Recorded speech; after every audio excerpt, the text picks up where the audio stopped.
Movie का start होता है और हम बर्फानी पहाड़ों के दरमियान में कुछ साइंटिस्ट को देखते हैं जो कि यहाँ पर किसी रिसर्च के सिलसिले में आए थे। वो लोग अपनी वैन के साथ एक माउंटेन के ऊपर चढ़ते हैं जहाँ उनकी लीडर चिन को उस जगह की ग्रेविटेशनल फील्ड एबनॉर्मल फील होती है। वो लोग इस बात को जल्दी से अपने हेडक्वार्टर को रिपोर्ट करते हैं और उसी दौरान उनकी वैन भी चलना बंद हो गई थी। वो लोग नोटिस कर रहे थे कि स्नो के नीचे से कोई अजीब चीज मूव कर रही थी और तभी एक जायंट हैंड यानी एक बहुत बड़ा हाथ स्नो के नीचे से आकर उनकी वैन पर गिरता है, जिस वजह से उनकी वैन काफी डिफेक्ट हो जाती है और उसकी सारी विंडोज भी टूट जाती हैं। और फिर उसी दौरान उन लोगों को अपनी वैन के सामने से बहुत बड़े बड़े सींग यानी हॉर्न नजर आने लगे थे। वो इतने बड़े सींग किसी जानवर के तो नहीं हो सकते थे, वो एक मॉन्स्टर के सींग थे। और जैसे जैसे वो सींग वाला मॉन्स्टर खड़ा हो रहा था उनकी कार वहाँ से नीचे गिर जाती है। वो लोग कार के अंदर रोल होते हुए कार की बॉटम में गिरते हैं जहाँ वो सब लोग इंजर्ड हो गए थे। और फिर उस दौरान चिन को एक जायंट स्नो मॉन्स्टर देखने को मिलता है और यहाँ हमें पता चला था कि उनकी कार किसी माउंटेन के ऊपर नहीं बल्कि उस मॉन्स्टर के ऊपर थी और इसीलिए उन्हें वहाँ ग्रेविटेशनल फील्ड भी एबनॉर्मल लग रही थी। सीन कट होता है और हम उन साइंटिस्ट के हेड प्रोफेसर लिन को अपने हेडक्वार्टर में देखते हैं जहाँ पर वो जान गए थे कि उनकी टीम मुश्किल में है और वो उनकी मदद के लिए अब फेई के पास जाते हैं जो कि इस मूवी का मेन कैरेक्टर है और उन साइंटिस्ट की लीडर जिन का पुराना फ्रेंड है। लेकिन अब वो किसी रीजन की वजह से उससे मिलना नहीं चाहता था और न ही वो प्रोफेसर लिन की कंपनी के साथ कोई भी काम करना चाहता था। पर जैसे ही उसे पता चलता है कि चिन मुश्किल में है तो वो उनकी मदद करने के लिए तैयार हो जाता है और अब वो लोग बहुत सारे सोल्जर्स को लेकर उसी जगह पर पहुंचते हैं जहां पर चिन और उसकी टीम का एक्सीडेंट हुआ था। वो लोग इस वक्त एक बहुत पुराने टेम्पल में थे क्योंकि एक आर्कियोलॉजिस्ट है यानी पुरानी चीजों के बारे में स्टडी करने वाला एक आदमी है, इसीलिए वो सबसे पहले आकर इस जगह की इंस्पेक्शन करता है और उसे ये जगह बहुत ज्यादा स्ट्रेंज लगती है क्योंकि उसका कोई भी टूल यहाँ पर काम नहीं कर रहा था। वो अपने बैग से एक मैप निकालता है और वो रियलाइज करता है कि यहाँ के सारे पिलर्स मिलकर एक अजीब स्ट्रक्चर बना रही हैं। अब फेई को इसी मैप की हेल्प से टेम्पल की एंट्रेंस का स्विच भी मिल जाता है और जैसे ही वो इस स्विच को दबाते हैं तो वहाँ और भी बहुत से पिलर अपीयर होने के साथ साथ जमीन में एक बहुत बड़ा होल भी हो जाता है और सब लोग जमीन के नीचे एक मिस्टीरियस जगह में गिरते हैं। लकीली कोई भी इंजर्ड नहीं होता, लेकिन नीचे गिरने की वजह से उनका हेडक्वार्टर से कॉन्टेक्ट खत्म हो जाता है।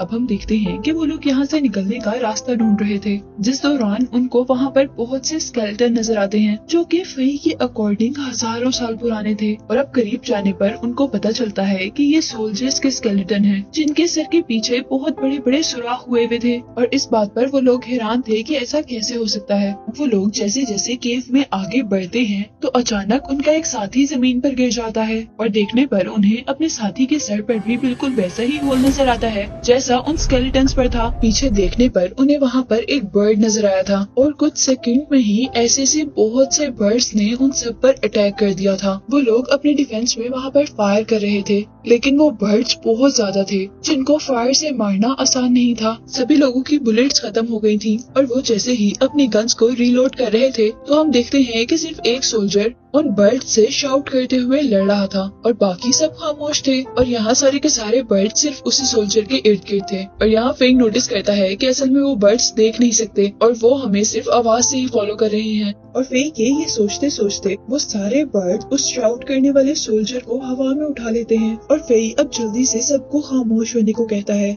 और जैसे ही सब खामोश हो जाते हैं तो वो बर्ड्स भी वहाँ से चले जाते हैं। वो लोग अब जल्द से जल्द वहाँ से निकलने की कोशिश कर रहे थे कि तभी फेंग के फ्रेंड काई के फोन पर बेल होती है, जिसकी वजह से बहुत से बर्ड्स अब उनके पीछे आ गए थे और उन्हें वहाँ पर फौरन से भागना पड़ा था। सब लोग बाहर की तरफ भाग जाते हैं और फेई अपनी पॉकेट से एक ग्रेनेड निकालते हुए उस केव के अंदर फेंकता है और खुद वहाँ से बाहर जंप कर देता है, जिसकी वजह से वहाँ अंदर सारे बर्ड्स मर जाते हैं।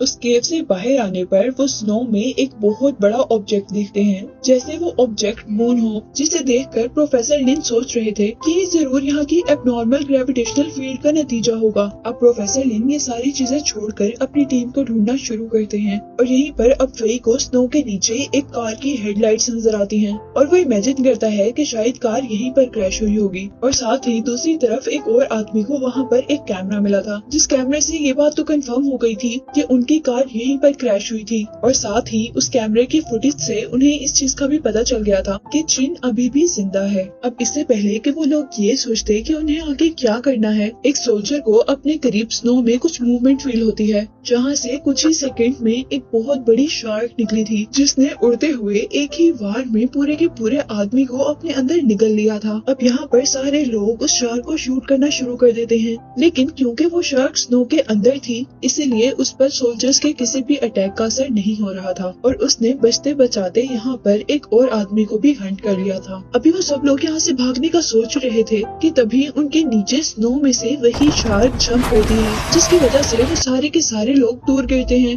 और अब वो अपने बड़े बड़े जॉस को खोलकर किसी और को खाने के लिए उनकी तरफ जंप कर रही थी। उन लोगों के पास अब बचने का कोई रास्ता नहीं था। वो बस इस डर में कि वो लोग मरने वाले हैं अपनी आंखों पर हाथ रख लेते हैं, लेकिन लकीली वो शार्क उनको नहीं खाती क्योंकि यहाँ पर उनको बचाने के लिए स्नो मॉन्स्टर आ गया था जिसने शार्क को हवा में से ही कैच कर लिया था। पहले तो वो उस बड़ी सी फिश को इधर उधर माउंटेन्स पर मारता है और फिर उसे खाना शुरू कर देता है, जिस दौरान सभी लोग उस जायंट मॉन्स्टर को हैरानी से देख रहे थे और साथ ही साथ कुछ लोग घबरा भी रहे थे। और इसी घबराहट में एक सोल्जर की गन चल जाती है जिसके रिजल्ट में उसका एक हॉर्न टूट जाता है। अपने हॉर्न के टूटने से अब मॉन्स्टर बहुत ज्यादा गुस्से में आ गया था और अब वो उन लोगों को नुकसान पहुंचाने के लिए आगे बढ़ रहा था जिस पर सोल्जर्स अपना डिफेंड करते हुए उस पर अटैक कर रहे थे, जिसका उस पर कोई भी असर नहीं हो रहा था। और अब वो मॉन्स्टर गुस्से में अपने दोनों हाथों का पंच बनाते हुए माउंटेन पर मारता है, जिसकी वजह से वहाँ पर खड़े हुए सारे लोग एक ही झटके में पीछे गिरते हैं। अब सोल्जर्स उठकर उस पर रॉकेट लॉन्चर से अटैक करते हैं, जिससे वो मॉन्स्टर तो बच जाता है और लॉन्चर के बर्फ पर गिरने से वहाँ ऐसा लग रहा था कि जैसे बर्फ का तूफान आ गया हो। सभी लोग अफरा तफरी में वहाँ से भागना शुरू कर रहे थे, लेकिन गलती से फेई की फ्रेंड काई का वहाँ पर पाँव स्लिप हो जाता है और वो वहीं पर अब गिर गया था, जिसे बचाने के लिए वहाँ पर फेई और एक सोल्जर आते हैं। पर इतने में बहुत देर हो गई थी क्योंकि वो तीनों के तीनों बर्फ की लपेट में आ गए थे, जिसकी वजह से वो लोग वहीं पर बेहोश हो गए थे। अब जैसे ही उनको होश आता है तो वो रियलाइज करते हैं कि कुछ लोगों ने उन्हें कैद किया हुआ है। ये शायद उसी एरिया में रहने वाले लोग हैं, लेकिन उनके हुलिये से वो फेई को किसी कहानी के कैरेक्टर लग रहे थे। फेई फील करता है कि वो लोग उनके साथ काफी अजीब अजीब काम कर रहे हैं, जैसे वो उनके ऊपर कोई रिचुअल परफॉर्म कर रहे हों। और तभी उन गाँव वालों का लीडर वहाँ पर आता है। वो लोग फेई और उनके साथियों के शूज उतार लेते हैं और उनके पाँव पर अब हल्का हल्का कट लगाना शुरू करते हैं। फेई को ये सब बहुत ज्यादा खतरा फील हो रहा था और वो अब साथ साथ पीछे अपनी हाथ से रस्सी खोलकर अपने आप को छुड़वा लेता है और वहाँ खड़े गांव के लीडर को ही हॉस्टेज बना लेता है, यानी वो उसे पकड़ लेता है और उसके ऊपर चाकू रख देता है। और तब हम देखते हैं कि सब लोगों के पीछे से एक लड़की जंप करते हुए फेई तक आती है और फेई को एक ही सेकंड में अपने लीडर से दूर करती है। यहाँ हमें उस लड़की का नाम केया पता चलता है, जिसके बाद हम फेई और उस लड़की के दरमियान में एक कराटे टाइप फाइट देखते हैं। लेकिन आखिर फेई हारने ही वाला था क्योंकि वो कुछ खास लड़ना नहीं जानता था और वो लड़की फेई को मारने वाली थी कि तभी पीछे से आकर कोई उस लड़की को रोकता है और हम देखते हैं कि असल में वो चिन है जो कि उस एक्सीडेंट में बच गई थी। चिन को देखते ही फेई बहुत ज्यादा खुश हुआ था, पर उसी के साथ साथ चोट लगने की वजह से उसकी आंखें बंद होने लगी थी और वो बेहोश हो गया था। होश आने पर चिन उसे बताती है कि ये गांव वाले अच्छे लोग हैं और इन्होंने ही मेरी जान बचाई थी। वो कहती है कि वो रिचुअल असल में वो लोग इसलिए कर रहे थे कि तुम लोग जल्दी ठीक हो जाओ।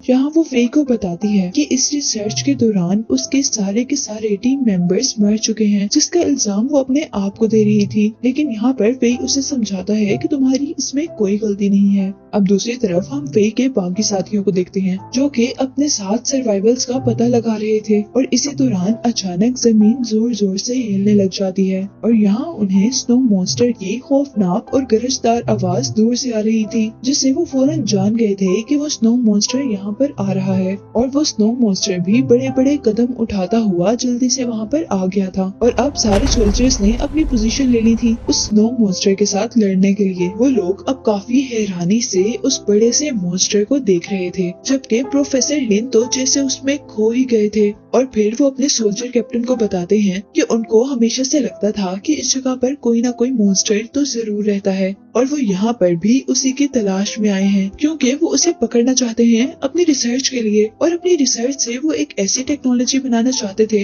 जो ह्यूमंस की हिस्ट्री चेंज कर दे। और अब सोल्जर कैप्टन भी सिर्फ चंद पैसों के लिए उसका साथ देने के लिए तैयार हो जाता है। और दूसरी तरफ अब हम गाँव के लोगों को देखते हैं और हमें पता चलता है कि वो स्नो मॉन्स्टर को अपना गॉड मानते हैं और उसी की पूजा करते हैं। और इस वक्त भी वो एक तकरीब की तैयारी कर रहे हैं जहाँ पर वो स्नो मॉन्स्टर की पूजा करने के लिए उसे बुलाने वाले थे। यहाँ हम देखते हैं कि उनकी जो प्रिस्टेस है वो उन गाँव वालों के लीडर की वाइफ है, यानी केया की मदर है, और उनके पास ही वो स्किल्स हैं जिसको यूज करते हुए वो स्नो मॉन्स्टर से बातें भी करती हैं। और अब हम देखते हैं कि यहाँ पर वो क्रिएचर भी आ गई थी, जिसके आने से वहाँ पर जमीन जोर जोर से हिलने लगी थी, जिसकी वजह से काई डर कर नीचे गिर गया था। और उसके डर को देखकर सभी लोग हंसने लगे थे उस स्नो मॉन्स्टर के साथ साथ। और यहाँ स्नो मॉन्स्टर अब फेई के आगे हाथ करता है उससे हाथ मिलाने के लिए, और हमें पता चलता है कि स्नो मॉन्स्टर एक अच्छा मॉन्स्टर है। फेई और मॉन्स्टर के दरमियान में अभी मिलने का सिलसिला चल ही रहा था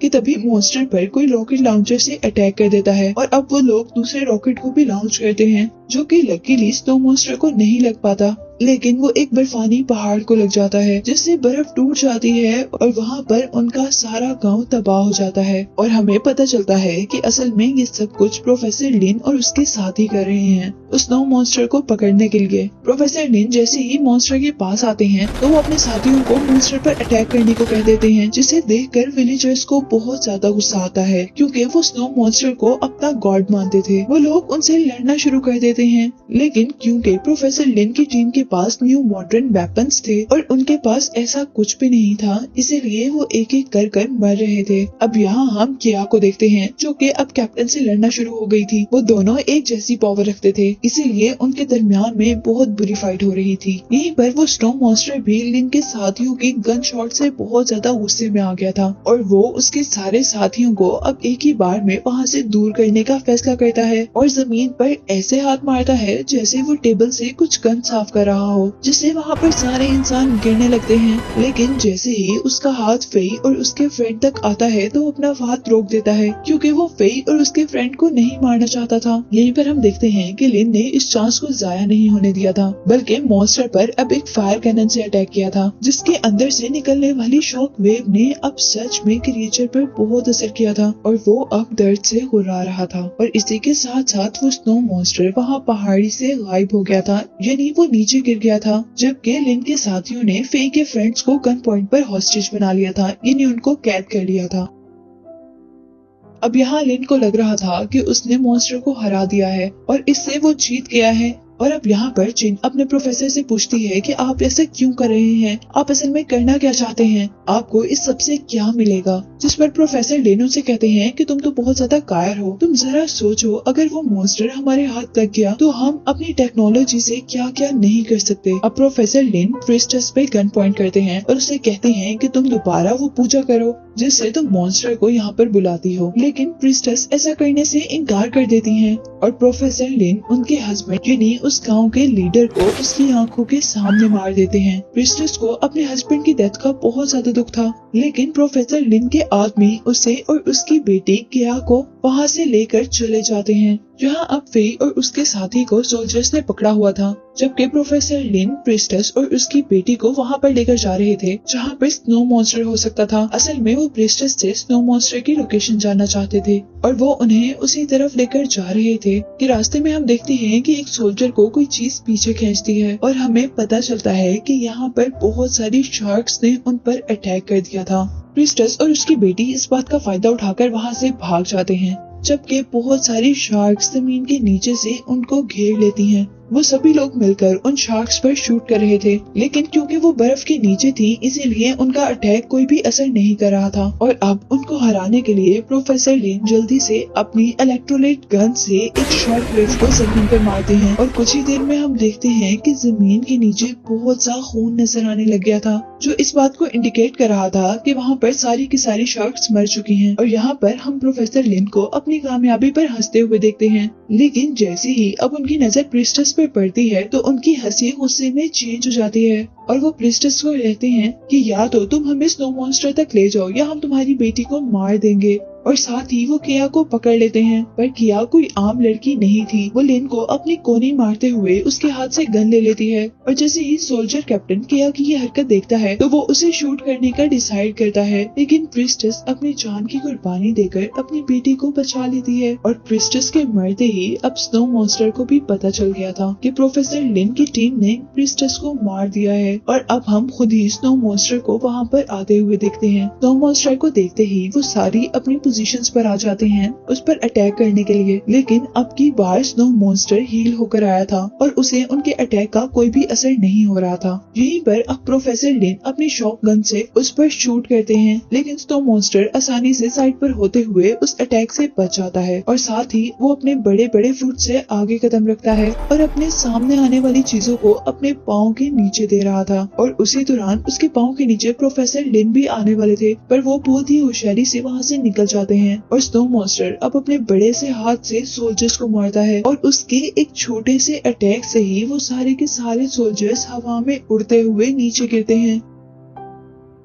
इस सब का फायदा उठाते हुए किया को भी एक चांस मिल गया था उस कैप्टन को हराने का और अपनी मॉम की डेथ का रिवेंज लेने का। इसीलिए वो भागकर उस कैप्टन के पास जाती है। और यहीं अब हम स्नो मॉन्स्टर को देखते हैं जिसने एक आदमी को इस तरह अपने हाथ में उठाया था जैसे उसने कोई इंसेक्ट पकड़ा हो और वो उसे खाने ही वाला था कि तभी पीछे से उस पर कोई अटैक करता है। लेकिन इस बार ये प्रोफेसर लिन नहीं थे, बल्कि यहाँ पर जेट प्लेन्स उस स्नो मॉन्स्टर से लड़ने के लिए आए थे। और अब यहाँ पर वो स्नो मॉन्स्टर अपने एक ही पंच में उस जेट प्लेन को तबाह कर देता है। और स्नो मॉन्स्टर को उन प्लेन से लड़ता हुआ देखकर लिन को अब दोबारा उस पर अटैक करने का एक मौका मिल गया था और लिन उस पर अपनी शॉटगन से अटैक करता है। लेकिन अभी स्नो मॉन्स्टर पर उसका इतना असर नहीं हुआ था और अब प्रोफेसर लिन उसे और नुकसान पहुंचाने के लिए अपनी गन को दोबारा लोड करने ही वाला था कि तभी जिन पीछे से आकर उसके ऊपर गन पॉइंट कर देती है। लेकिन प्रोफेसर लिन एक ही झटके में उसके हाथ से वो वेपन वापस ले लेता है, क्योंकि लिन उसे पागलपना बंद करने के लिए कह रही थी। और अब जैसे जैसे लिन जिन के करीब आता जा रहा था, जिन एक एक कदम पीछे जा रही थी और इसी तरह अब वो पहाड़ से नीचे गिर जाती है। लेकिन अब उसे ज्यादा नीचे गिरने से फेई ने बचा लिया था। और अब यहाँ इससे पहले कि फेई भी नीचे गिर जाता है, काई आकर उन लोगों को बचाता है जिसमें उसे बहुत बुरी चोट लग जाती है। वो लोग जल्दी से ऊपर आते हैं और ऊपर आते ही फेई जल्दी से वहाँ से एक रॉकेट लॉन्चर उठाता है और उससे उस फाइटर प्लेन को तबाह कर देता है जो कि स्नो मॉन्स्टर को मारने के लिए आए थे। यहाँ हम देखते हैं कि किया और उस कैप्टन के दरमियान में अभी भी लड़ाई चल रही थी और यहाँ पर किया के ऊपर कैप्टन ओवर पावर हो गया था और उसने अपने अटैक से किया को वहाँ से दूर फेंका था। और अब इससे पहले कि वो किया को मार देता, यहाँ पर काई आता है और काई आकर उसे पंच करता है। उसके पंच का उससे ज्यादा फायदा तो नहीं होता, लेकिन कम से कम वो किया से डिस्ट्रैक्ट हो गया था। और अब वो काई को एक बहुत बुरा पंच करता है जिससे काई की पूरी बॉडी हिलने लगी थी और इस दौरान किया को कैप्टन पर अटैक करने का चांस मिल गया था और आखिर उसने कैप्टन को मारकर अपनी फैमिली का रिवेंज ले ही लिया था। जहाँ हम देखते हैं कि फेई ने एक और फाइटर प्लेन को भी डिस्ट्रॉय कर दिया था